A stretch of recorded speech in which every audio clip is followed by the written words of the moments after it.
नमस्कार। आज हम आ गए हैं बोलचाल टीवी के नए एपिसोड में विद रिया शर्मा। आज हमारे साथ हैं स्वामी गौतम जी। नमस्ते, कैसे हैं आप? बहुत बढ़िया। मेरा सबसे पहले ये क्वेश्चन है कि आप एस्ट्रोलॉजी में कैसे आए? एस्ट्रोलॉजी एक पार्ट ऑफ संस्कृत एवं हमारे जो रिलीजियस का एक हाँ जी। विद्या है। और आजकल की जो समय में जो बच्चे से बच्चे लेकर बूढ़े से बूढ़े तक सब लोग अपने भविष्य के बारे में जानने की हाँ इच्छा जी। रखते हैं और अपने लक इफेक्ट के बारे में भी जानना चाहते जी। हैं। और उसी संदर्भ में मेरे मन में इच्छा हुई कि मैं इस विद्या को हासिल करूं जी। और इसकी नॉलेज लेकर के लोगों तक इसको पहुंचाने का काम करूं। जी। तो इसीलिए मैंने एस्ट्रोलॉजी में विद्या हासिल करी और इसमें एमए किया मैंने जलंधर से, पंजाब से। और आज मुझे 19 साल हो गया एस्ट्रोलॉजी में। ओके। तो आपने ये जो विद्या है ये कहाँ से हासिल की? आपके कोई गुरुजी थे? मेरे गुरुजी थे महंत गोमती दास जी करके, जो जलंधर में है। ठीक है। उनकी माध्यम से मैंने ज्योतिष एवं जी। और भी बहुत सारे चीजों में मैंने विद्या हासिल करने का लाभ वहां से मुझे प्राप्त हुई। ओके। तो मैंने जैसे आपको देखा है कि आप भागवत कथा उन सब का भी ज्ञान रखते हैं, तो जी। उनके बारे में थोड़ा सा कुछ बता दीजिए प्लीज। भागवत कथा जो है 18 पुराण है हमारे जी। हिंदू संस्कृत में और हिंदू धर्म में, सनातन में। और वो सनातन में जो 18 पुराण में से एक पुराण है श्रीमद् भागवत जी। महापुराण, जिसको हम जम्मू में सतवा कहते हैं। हम्म। और वो मैंने वृंदावन में जाकर के मोरकुटी आश्रम परिक्रमा मार्ग में रह करके इसकी विद्या हासिल करी। जी। और मैंने फर्स्ट भागवत कथा जो है मुट्ठी में किया था 2007-8 में।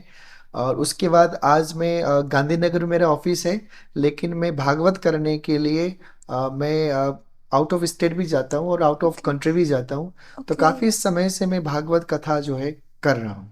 ओके, मेरा एक बहुत क्वेश्चन है जो सब लोगों को जानना है। जी। जैसे आजकल के लोगों को, उनको अपना जोडियक, उनका जो साइन है उनको वो पता ही नहीं है। कोई अपना चंद्रमा के साइन को अपना साइन बना के बैठे हैं, कुछ लोग अपने सन साइन को साइन बनाते हैं, कुछ असेंडेंट साइन को मानते हैं। तो जो असली साइन है वो कौन सा होता है? क्योंकि आजकल के लोगों को तो पता ही नहीं है। वो लोग अपने डेट ऑफ बर्थ के हिसाब से जो उनका साइन आता है वो वही मानते हैं। तो क्या? हाँ बिल्कुल, जो आपने क्वेश्चंस किया बहुत ही सुंदर किया। और मैं आपको बताना चाहूंगा, एक होता है जन्म का साइन जी। होता है और एक होता है हमारे नाम के ऊपर। जी। और काफी लोग ज्योतिष आचार्य लोग भी थोड़ा सा भ्रमित है यहाँ पे। जी। और ये मैं बहुत बड़ी बात कहने जा रहा हूँ जो आज तक किसी को पता ही नहीं है। और लोग कुछ जो है ज्यादातर 90-95% लोग जो है डेट ऑफ बर्थ से ही चलते हैं। जी। जी। और लेकिन जो डेट ऑफ बर्थ का जो साइन है यानी कि राशि जो है वो सिर्फ कुंडली तक ही सीमित रहता है। कुंडली में जो साइन है हमारा अलग होता है, हमारे नाम का साइन जो है अलग अलग रहता है। होता है। तो डिफरेंस होता है जिसमें जो कुंडली का साइन है उसमें हमारा ना बैंक बैलेंस है, हम्म। ना आधार कार्ड है, ना पैन कार्ड है, ना राशन कार्ड है, हम्म। ना बैंक बैलेंस है, ना हमारे पास पासपोर्ट है उसके हम्म। नाम का। तो हमारे जो जन्म कुंडली के अंदर जो साइन है उसके नाम पे हमारा कुछ भी नहीं होती, ना प्रॉपर्टी होता है ना कुछ भी नहीं होता है। तो हम उस चीज को नहीं देखें। जी। जिस नाम से आपको लोग जानते हैं, जी। जिस नाम से आपका डॉक्यूमेंट्स है, हम्म। जिस नाम से आपका पासपोर्ट है, बैंक बैलेंस है, प्रॉपर्टी में नाम है, उसी नाम का साइन को देख करके हमको चलना चाहिए। जी। तो एक जो भी इंसान होता है उसका जो नाम जिस अल्फाज से शुरू होता है उसको उसको देख के साइन बनाना चाहिए। जी, जैसे कि मान लीजिए जैसे आपका नाम रिया। रिया है। जी। रिया नाम से आपका तुला राशि जी। बनता है और तुला राशि का स्वामी जो है शुक्र है। शुक्रदेव। तो इसीलिए हम तुला राशि को प्रेफरेंस दे करके उसके अनुसार ही हमको चलना चाहिए। जी। जी। मेरे को एक और सवाल पूछना है कि जी। एस्ट्रोलॉजी से एक इंसान की किस्मत बदल सकती है? जैसे बिल्कुल। मतलब एस्ट्रोलॉजी से उसको जो जो कार्य करना होता है, अगर वो वैसा करे तो एक इंसान की पूरी किस्मत बदल जाती है। क्या वो सच है? बिल्कुल सत्य है, असंभव भी संभव हो जाता है। जी। अ, जैसे कि मान लीजिए आपका कुंडली में जी। कुछ अच्छे योग हैं हाँ जी। और उस योग होने के कारण भी आप सफलता प्राप्त नहीं कर पा रहे। जी। अगर हम उसकी रेमेडीज करके उस चीज को स्ट्रांगली अगर हम समझ करके चलें और उसके बाद हम मेहनत करते हैं तो उसमें ज्यादा लाभ मिलता है।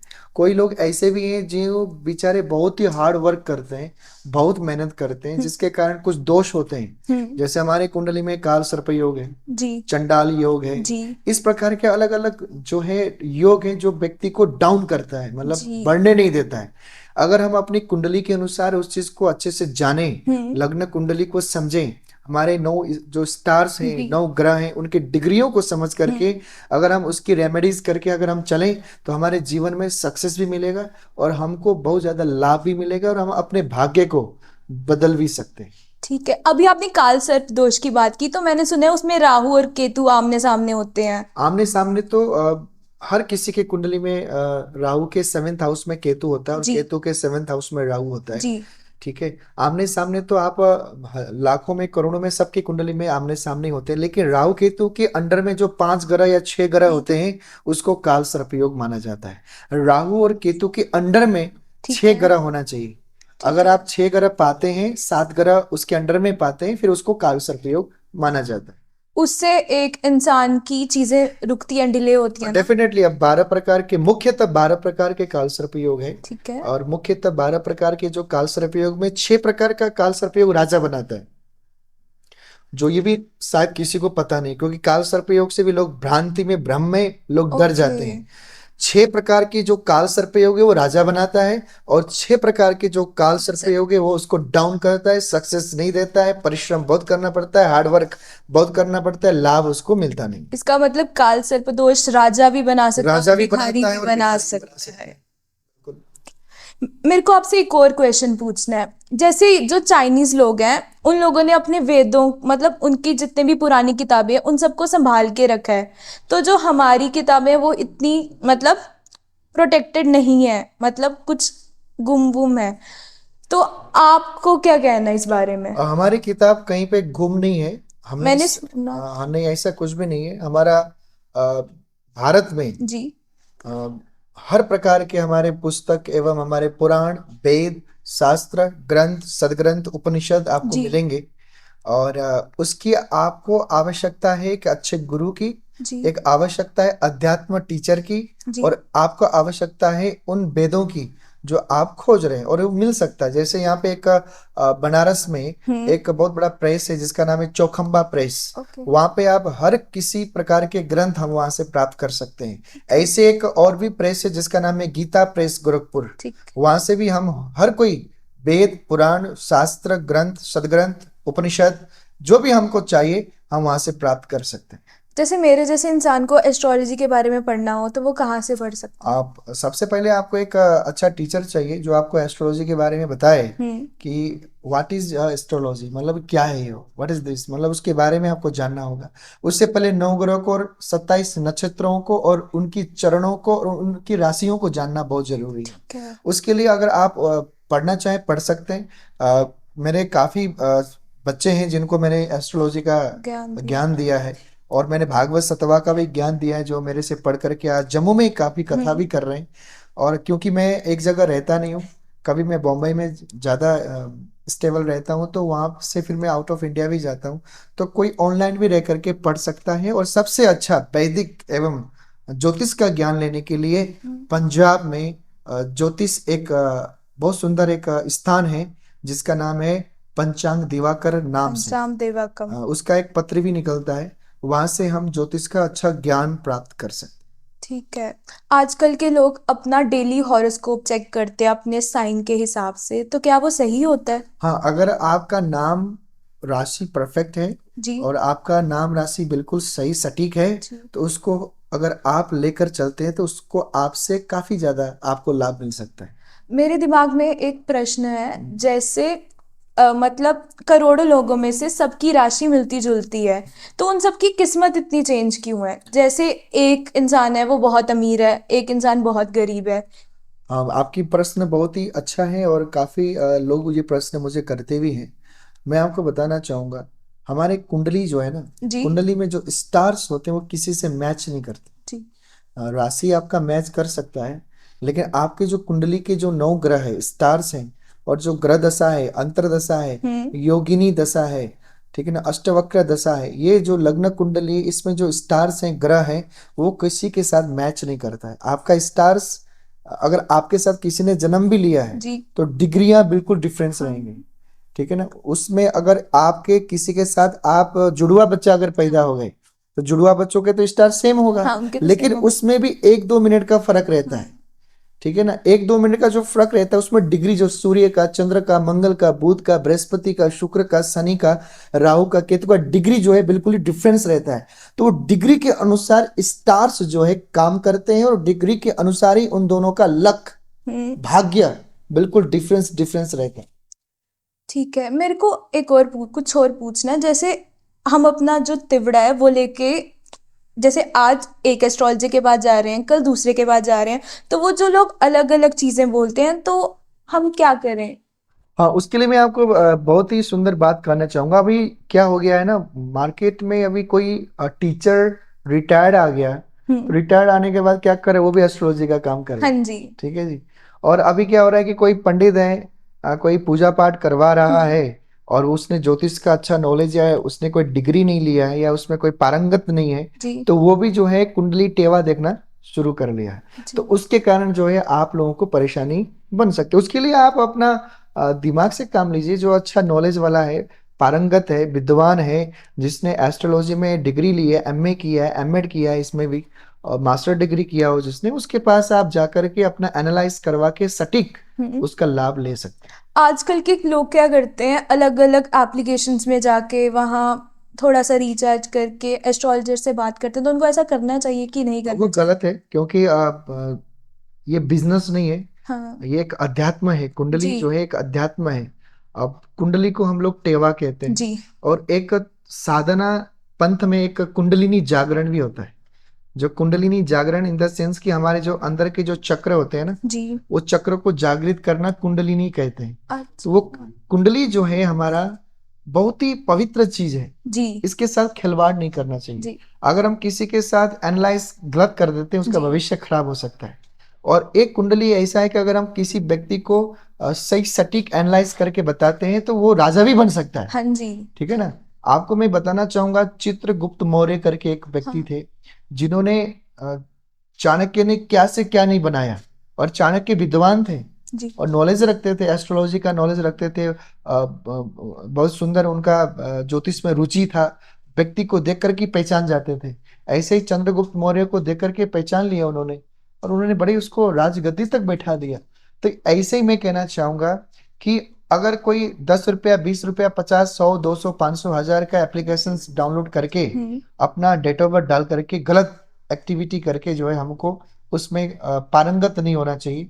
किसी अच्छे व्यक्ति, ब्राह्मण, विद्वान, ज्योतिष शास्त्र को जानने वाला ज्योतिषी के पास जा करके अपनी कुंडली दिखा करके, फिर उसका नॉलेज लेकर के फिर हमको आगे का काम करना चाहिए। आपने अभी मुझे 7 चक्रास के बारे में बताया, तो अगर एक इंसान अपने चक्रास एक्टिवेट कर ले तो उसका उसकी कुंडली में क्या प्रभाव पड़ेगा? मैं आपको बताता हूँ। अगर हम अपने चक्र को जागृत करते हैं, जी। उससे क्या होता है कि आपके अंदर एक तीव्र शक्ति समावेश होने लगती है। आप होने वाली घटनाओं को भी पहचान पाते जी। हैं, और व्यक्ति कोई आपके साथ बात कर रहा है तो उसकी एनर्जी को एनालाइज करके जी। आप अपने आप को बचाव कर सकते हैं। और उसमें आपको ऐसी आनंद का अभाव मिलेगा कि कभी आप डिप्रेशन में नहीं जा सकते, एंजाइटी से बच सकते हैं, और आप किसी और को भी, दोस्त को, फ्रेंड को, पड़ोसी को, रिश्तेदार को, फैमिली मेंबर को भी बचा सकते हैं। ये बेनिफिट है उसमें।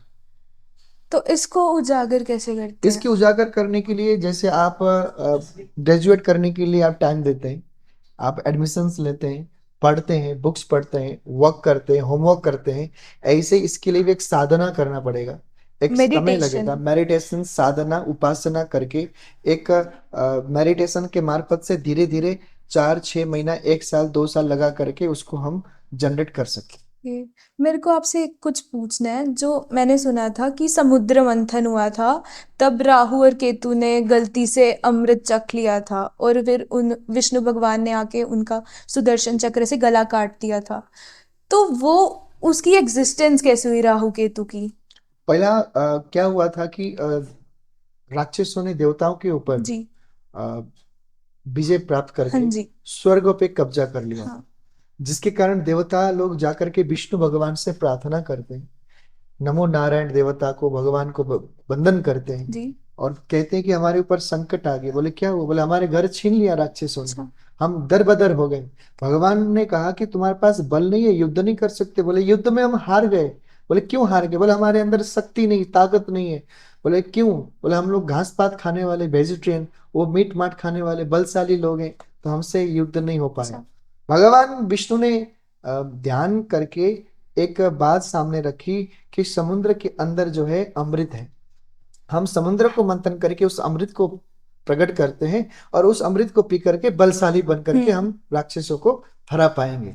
जब समुद्र मंथन हुआ, अमृत निकली, विष जब निकला। विष निकला, घोड़े निकले, 14 गाय रत्न निकली। निकले, गाय सुरभि नाम की एक गाय पेड़। निकला, एक पारिजात नाम का वृक्ष निकला।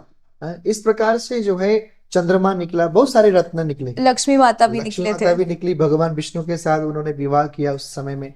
तो जब अमृत निकला धन्वंतरी के रूप हम्म। में, अमृत लेके आए, तो भगवान विष्णु ने उस अमृत को लेकर के देवताओं को पिलाने लगे, मोहिनी रूप और धारण राक्षसों करके। को जो है वो दारू पिलाने लगे, मोहिनी रूप धारण कर। ऐसे जब राक्षसों को मदिरा पान दारू पिलाने लगे और भगवान देवी देवताओं को अमृत पिलाने लगे, तो राहु को पता चल गया कि ये दारू है, ये अमृत नहीं नहीं है। है। बाकी जितने भी राक्षस थे उन सभी ने मोहिनी की रूप देख करके वो पागल हो गए थे। हाँ। जैसे हम किसी सुंदरता चीज को देख करके हम अपने आप को खो जाते हैं, तो उसमें राहु बड़ा चंचल और चालाक था। उसने पहचान लिया, ये तो अमृत नहीं है, तो मदिरा है, दारू है। उसने अपने साथ बैठे हुए राक्षसों को बताना चाहा, लेकिन उन्होंने माना नहीं। राहु उठ करके सूर्य और चंद्रमा के बीच में जाके बैठ गया। भगवान अमृत पिलाते हुए आ रहे थे, और अमृत पिलाते हुए आ रहे थे, तो राहु ऐसे करके बैठा हुआ था, भगवान ने अमृत देवता समझ के डाल दिया और राहु ने पी लिया। पी लिया। सूर्य चंद्रमा खड़े हुए और खड़े होकर कहने लगे, प्रभु ये क्या कर दिया आपने? ये तो राहु है, इसको आपने अमृत पिला दिया। तो भगवान ने सुदर्शन चक्र से तुरंत राहु का गला सिर काट करके काट अलग कर दिया। जैसे सिर काट के अलग कर दिया, राहु ने अमृत पी लिया था। अमृत पीने के बाद वो अमर हो गया हाँ। था। राहु का शरीर रह गया, सिर काट करके घूमने लगा। सिर आवाज देने लगा कि अब मुझे भी स्थान चाहिए। तो भगवान ने उसको केतु का रूप दिया और 9 ग्रह के स्थान में उसको वास दिया। और उसी मंथन में विष भी निकला था जो गलती से एक राक्षस ने पी लिया था। नहीं, ऐसा नहीं है, मैंने राक्षस ने सुना नहीं है। पिया था। वहां से जो जहर निकला, उस जहर का नाम था कालकुट नाम का जहर। कालकुट नाम का जो जहर निकला, सब लोग त्राई त्राई करने लगे, डर गए, क्योंकि उसकी जो बाफ था, हाँ। वो बाफ के ऊपर भी अगर हम हाथ रखते तो हमारा हाथ जल जल सकता था, इतने तीव्र था। उसको तो कोई पी नहीं सकता, क्योंकि उसकी बाफ से ही हमारा हाथ सड़ रहे थे। तो सब लोग डरने लगे कि अब क्या होगा, अब तो सर्वनाश होगा, इस जहर को क्या करेंगे। सभी ने मिलकर के भगवान शंकर को आह्वान किया। नमः शंभवाय च मय भुवाय च, नमः शंकराय च महेश्वराय च, नमः शिवाय च शिवतराय च। भगवान शंकर को बुलाया, शंकर को प्रकट किया और कहने लगे, महाराज आप भांग धतूरा इत्यादि ग्रहण करते हो, इसको भी ग्रहण कर लो और हमको बचाओ। तो भगवान शंकर ने उस कालकूट नाम के विष को पिया, और पी करके उन्होंने अपने हृदय पे, पेट पे नहीं रखा, उन्होंने कंठ में स्थापित किया, और उनका कंठ नीला हो गया, इसलिए उनका नाम भी पड़ गया नीलकंठ। नीलकंठ। तभी शायद उनको बेलपत्र वगैरह अब चढ़ाते हैं। बेलपत्र चढ़ाने का अलग विधि है। बेलपत्र इसलिए चढ़ाया जाता है क्योंकि गौरी माता ने भगवान शंकर का तपस्या किया था, तब बेलपत्र खा खा करके तपस्या किया था। जब भगवान शंकर ने गौरी माता के साथ विवाह की, भगवान ने बेलपत्र को वरदान दिया, आज के बाद जो मुझे बेलपत्र चढ़ाएगा उसकी मनोकामना पूर्ण करनी। जी। मेरे को आपसे कुछ पूछना है। अगर कोई इंसान बिना योग के विवाह कर ले तो उसके साथ क्या होगा? और बिना योग का विवाह नहीं करना चाहिए। जैसे हमारे शास्त्र में है, गोत्र, अपने गोत्र में नहीं करना चाहिए। जात पात का भी पूरा विशेष ध्यान देना चाहिए। ब्राह्मण को ब्राह्मण में ही करना चाहिए। ये नहीं कि ब्राह्मण को क्षत्रिय या वैश्य में या शूद्र में करना चाहिए। उससे क्या होगा, वर्ण संकर पैदा होगा। वो क्या होता है? वर्ण संकर यानी कि उसका दिया हुआ जो दान है जी। भगवान भी स्वीकार नहीं करेंगे। नहीं, मतलब अगर एक ब्राह्मण किसी दूसरी जात के दूसरी जात में। विवाह कर ले तो भगवान उसको स्वीकार नहीं करेंगे। क्यों? क्योंकि हमारा ये नियम ही नहीं है। ओके। हमारे डीएनए जो है, ब्राह्मण का डीएनए हमारा शूद्र के साथ, वैश्य के साथ मैच भी नहीं करता।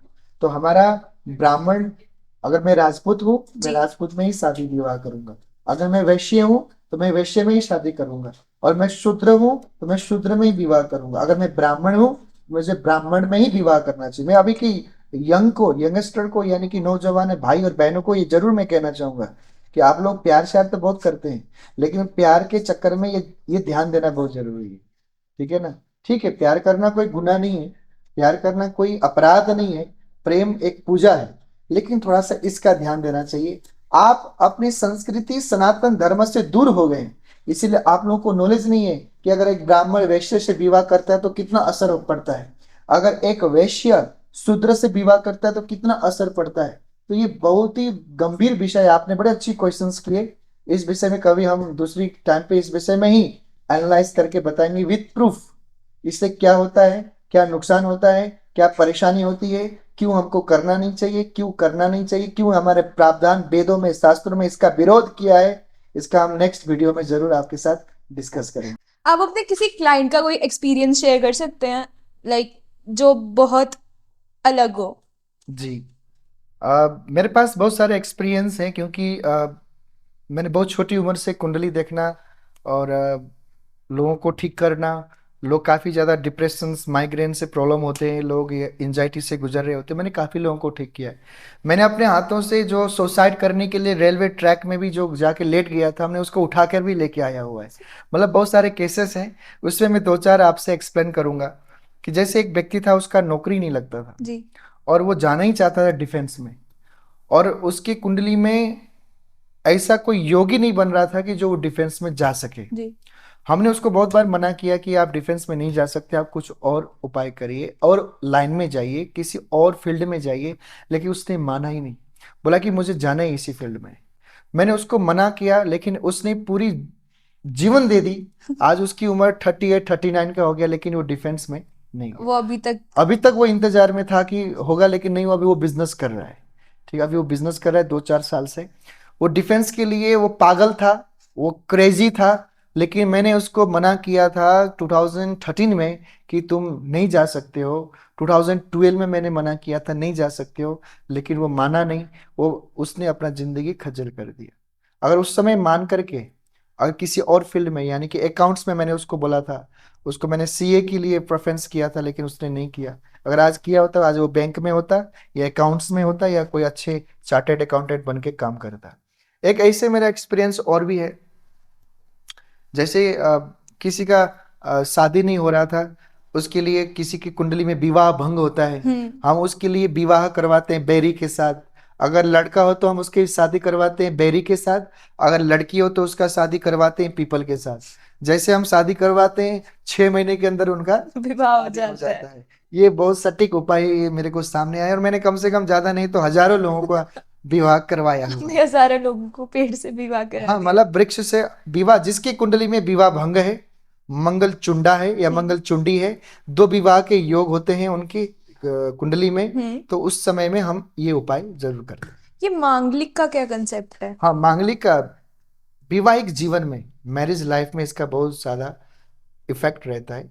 अगर जिसके कुंडली में first house, fourth house, seventh house, eighth house और 12th हाउस में मंगल हो, उसको मंगलिक कहते हैं। और मंगलिक वालों को जो है परेशानियां आती है विवाह लाइफ में, मैरिज लाइफ में। जिसका 7वां और 8वां घर का मंगल हो और चौथे घर का मंगल हो, उनको बहुत ज्यादा परेशानियों से गुजरना भी पड़ता है। तो अगर एक मांगलिक के साथ विवाह कर ले? हाँ, मंगल के अगर मांगलिक के साथ विवाह करे तो उसका असर खत्म हो जाता है। ठीक है। कुंडली अच्छे से मिला हो, मित्रता अच्छा हो, वर्ण दोष, गण दोष, तारा दोष, भुकुड़ दोष, मित्रता दोष, नाड़ी दोष, गण दोष, ये सब परफेक्ट हो, तो मंगल मंगल के साथ विवाह करने से बहुत ही ज्यादा सक्सेस मैरिज लाइफ व्यतीत होती है। मेरे दिमाग में कब से क्वेश्चन आ रहा है, जैसे लोग आपके पास अपना तिवड़ा लेके आते हैं, तो ऐसा होता है कि कभी आप किसी का तिवड़ा देखो और आप देख रहे हो कि इसका तो मृत्यु योग आने वाला है, बहुत होते हैं, तो आप उनको कुछ साइंस देते हो? बहुत सारा साइंस देता हूँ मैं। तो आप उनको डायरेक्ट कभी नहीं बताएंगे ना? डायरेक्ट बोल देता हूँ मैं। सीरियसली? Yes, definitely. मैंने क्यों झूठ बोलना? अगर मैं आपके साथ झूठ बोलूंगा, कल आपके साथ नुकसान हो गया, तो फिर आप मुझे गाली दोगे कि पंडित के पास गए थे, स्वामी के पास गए थे, गौतम स्वामी के पास गए थे, हमको बताया नहीं। मेरे पास ऐसे कम से कम 150 केस हैं जिनको मैंने मृत्यु के लिए बोला हुआ है, एक्सीडेंट के लिए बोला हुआ है, मैरिज के बाद तुम्हारा तलाक होगा ये भी बोला हुआ है, और उनके साथ हुआ है। हमारे में कठुआ में मैं रहता हूँ, कठुआ मेरा आश्रम है, शिवानगर करके मेरा जगह का नाम है, और वहाँ पे मेरा आश्रम है। शिवानगर में कम से कम 5-6 केस हैं जिनको मैंने मृत्यु के लिए बोला था, और 1 साल, 1.5 साल, 2 साल में मृत्यु हो चुकी है उन लोगों हो गया। ठीक है। एक वहाँ पे वार्ड नंबर 2 में एक भक्त है मेरे, उनको मैंने कहा था कि इनको हार्ट अटैक होगा, और with in 4 month heart attack हो गया। ओके। यस। और एक जम्मू की बात मैं सुनाता हूँ आपको। जम्मू में एक हमारे तालाब तिल्लो में भक्त हैं, मैं नाम नहीं लूंगा क्योंकि किसी की पर्सनल लाइफ है लाइफ को ये। डिस्क्लोज नहीं तो कर सकते। उनको मैंने बोला था कि आप इस लड़की के साथ विवाह नहीं करें, जो कि वो लव मैरिज था। वो बोले थे कि अगर इधर शादी नहीं हुआ तो हम लटक जाएंगे, मर जाएंगे, जहर खा जाएंगे, हम इसके बिना रह नहीं सकते। मैंने उनको मना किया था कि इधर विवाह नहीं करना, शादी नहीं करना। विद इन 6 मंथ आज तलाक के लिए वो केस लड़ रहे हैं। 6 महीना से ज़्यादा टिका ही नहीं, और वो आज केस लड़ रहे हैं, और जम्मू हाई कोर्ट में केस लड़ रहे हैं। जम्मू हाई कोर्ट में केस लड़ रहे हैं, और वकील का नाम भी मैं बता देता हूँ। नहीं, वो रहने देता हूँ। नहीं वो रहने दो। तो वो रहने देता हूँ, क्योंकि ऐसा बहुत सारे केसेस हैं। और जिनको मैंने बोला है कि तुमको पढ़ाई में 2020 में 21 में रुकावट आएगा, उनको रुकावट भी आया है, परेशानी भी आई है। जी। और किसी को मैंने बोला है कि आपका विदेश यात्रा है, आप सब कुछ छोड़ के आप बाहर चले जाओ। वो बाहर गए, आज सेटल्ड हैं, मुझे बुलाते हैं। कुछ लोग मतलब कुछ लोग कहते हैं कि जो सन है, जो सूर्य है, वो हमारे फादर को रिप्रेजेंट करता है। डेफिनेटली। तो उसका क्या कंसेप्ट है, वो कैसे करता है? कोई भी जो भी स्टार्स है ना, वो हमारे प्रत्येक फैमिली मेंबर के साथ वो टच में रहता है। जैसे सूर्य है वो पिता के लिए, चंद्रमा माता के माता लिए, के लिए। ऐसे ही 9 ग्रह का अलग अलग रिश्तेदारों के साथ भी उनका तालमेल है। तो ऐसे इसको बोला जाता है कारक ग्रह। कारग्रह। कारक ग्रह, उसका इफेक्ट, अगर वो पिता के घर में सूर्य हो तो पिता के लिए वो लकी है लड़का, वो भाग्यवान है। जब से वो जन्म लिया बाप का बल्ले बल्ले हो गया। अब जिसका माता का माँ की कुंडली में माँ के घर में चंद्रमा हो, और चंद्रमा का शुभ दृष्टि हो, और चंद्रमा के ऊपर शुभ ग्रहों की दृष्टि हो, तो माँ के लिए बहुत अच्छा है। कोई ऐसे भी बच्चे हैं जो माँ बीमार रहते थे शादी से पहले, बच्चा होने के बाद माँ बिल्कुल ठीक ठाक है, बढ़िया है, तो वो बच्चा लकी होते लकी हैं। होते हैं ऐसे। लोग लकी और अनलकी कैसे होते हैं? और लकी अनलकी वो स्टार्स कुंडली के अनुसार होता है। अगर आपके ग्रह उच्च हैं तो आप लकी हैं, अगर आपकी कुंडली कहीं पे ग्रसित है, कमजोर है, नीच है, तो आप अनलकी हैं। अनलकी इन द सेंस आप मेहनत कर रहे हैं, बेनिफिट नहीं मिल रहा, अनलकी है। आप कुछ करना चाहते नहीं हो पा रहे, वो अनलकी हैं। आपने अभी मुझे बताया कि उच्च के ग्रह होते हैं, नीच के ग्रह होंगे, वो क्या कंसेप्ट है? जैसे हमारे कुंडली में 12th हाउस होते हैं, हाँ जी। और 12th हाउस में जो 9 ग्रह हैं जी। वो अलग अलग घर में बैठते हैं। जी। अगर लग्न में सूर्य, फर्स्ट हाउस में सूर्य है, तो वो उच्च हो गया, जी। वो स्ट्रोंग हो गया। और चौथे घर में मंगल आके बैठ गया, वो नीच हो गया। और अगर पहले घर में केतु हुआ और फिर? केतु आ गया तो दिमाग खराब, क्योंकि वो लग्न कुंडली सिर होता है, वो हमारा हेड है। हेड में यहाँ पे केतु आ गया, और केतु आ गया तो वो कभी कभी वो हवा में हो जाता है, वो कंफ्यूज रहता है, वो डबल माइंडेड रहता है, ऐसा रहता है। और उसको घर का खाना कम, बाहर का बहुत ज़्यादा अच्छा लगता है, केतु के कारण। और अगर केतु पहले घर में है और बिल्कुल नीचे राहु है राहु है फिर?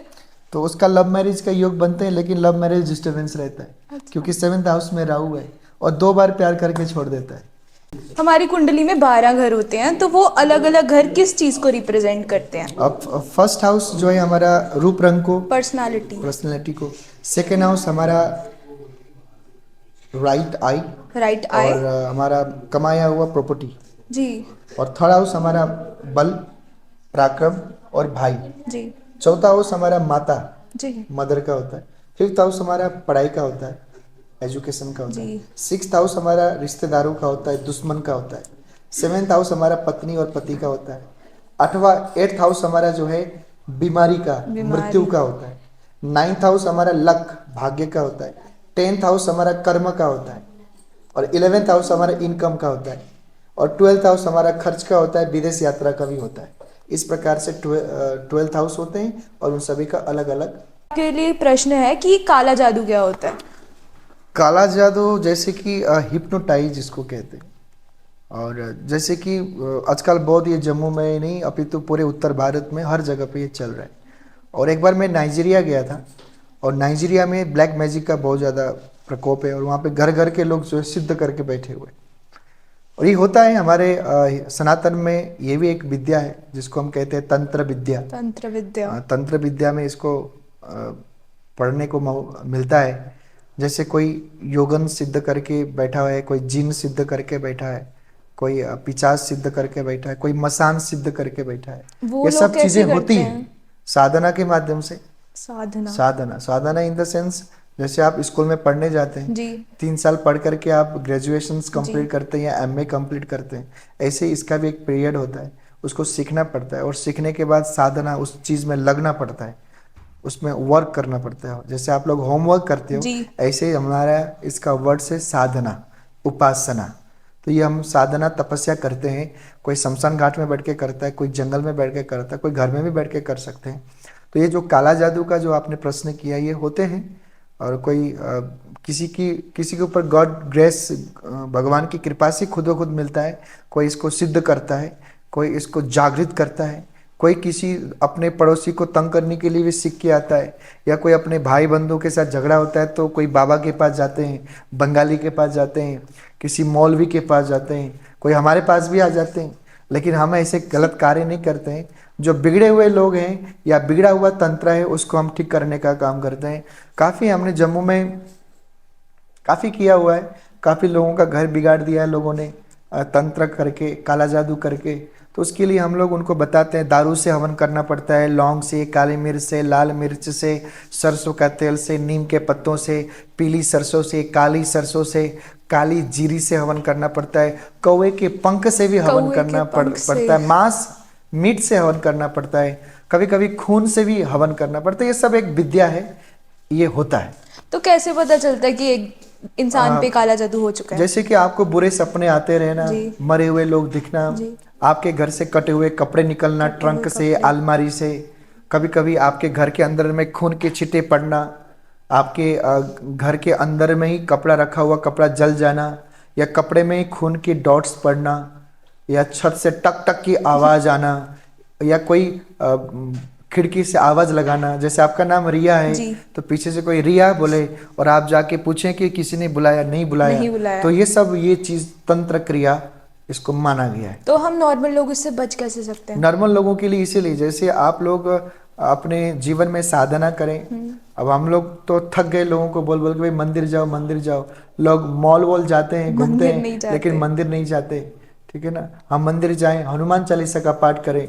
हनुमान चालीसा में एक सेंटेंस लिखा है, भूत प्रेत पिशाच निकट नहीं आवे, महावीर जब नाम सुना। पता आपको भी है, लेकिन आप करते नहीं होंगे। तो ये बहुत बड़ी समस्या है, ये बहुत बड़ी समस्या है हमारे हिंदुओं में।